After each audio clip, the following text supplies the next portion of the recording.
So we're going to talk about rectangles in lesson 6.4 here, and we're going to prove and apply the properties of rectangles and determine whether those parallelograms are rectangles. So we're still within parallelograms, but rectangles are a specific type of parallelogram.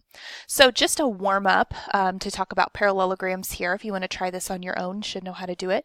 Parallelograms, we know opposite sides should be congruent, so set those equal.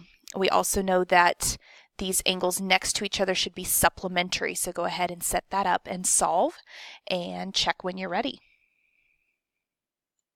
So CD, we should get y is 3, which means that CD, when we plug it back in, 2 times 3 plus 8 is going to give you 14. Here, if we solve, adding these up, putting them equal to 180 and solving, x is 5. Plugging 5 back in for angle C, well, it's going to be the same as angle A. So 14 times 5 plus 34 is 104. So the first type of special quadrilateral we learned about is a parallelogram.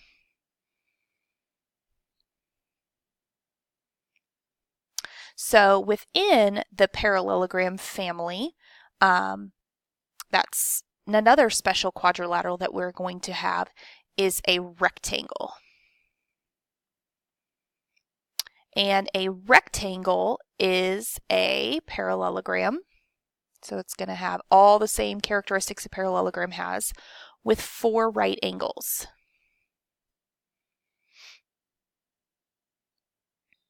And here's a picture right there. So if a parallelogram is a rectangle, then opposite sides are congruent and parallel.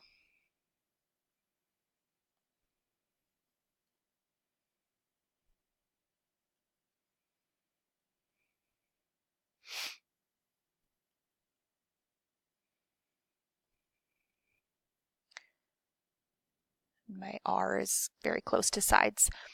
And we can see all 4 of these right angles in here.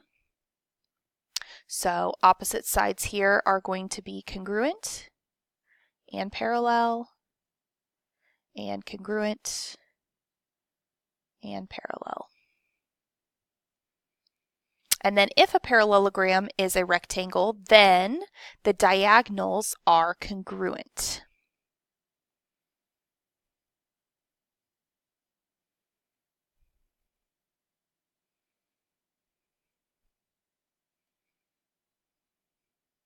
So this diagonal is going to be congruent to this diagonal. It's kind of hard to mark that. All right, so since a rectangle is a special type of parallelogram, it inherits all the properties of a parallelogram, like I mentioned up above. So every single property we've already talked about with parallelogram applies to this as well. So let's go ahead and take a look at this example here, marking our picture with what they're giving us. RTU, so RTU, this angle right here, is going to be 8x plus 4. This angle SUR right here is going to be 3x minus 2.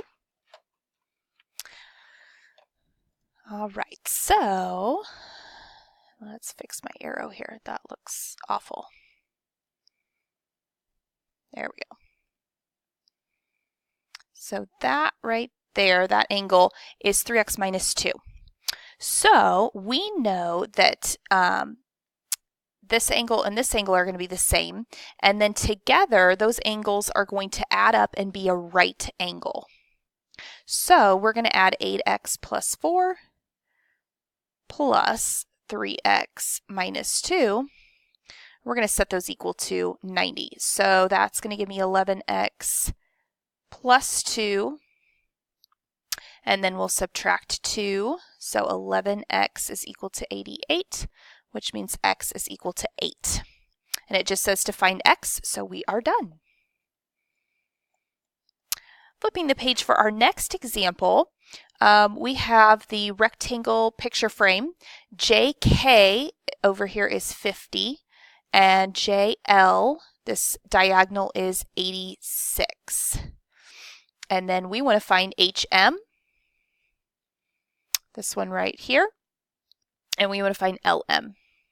Well, LM is opposite of the 50, so we know that that's going to be equal.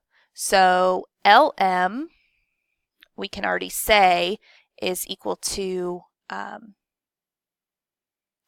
50, because opposite sides. And then the next part we want to look for is going to be this half diagonal here. Well, the diagonals are congruent. So if this diagonal is 86, then this whole diagonal KM is also going to be 56. So we know that JL is equal to KM. And HM is going to be half of KM. So we can go ahead and find HM by taking half of our 86. So that is going to give me 43 centimeters. On this next one, GH, this segment here is 6.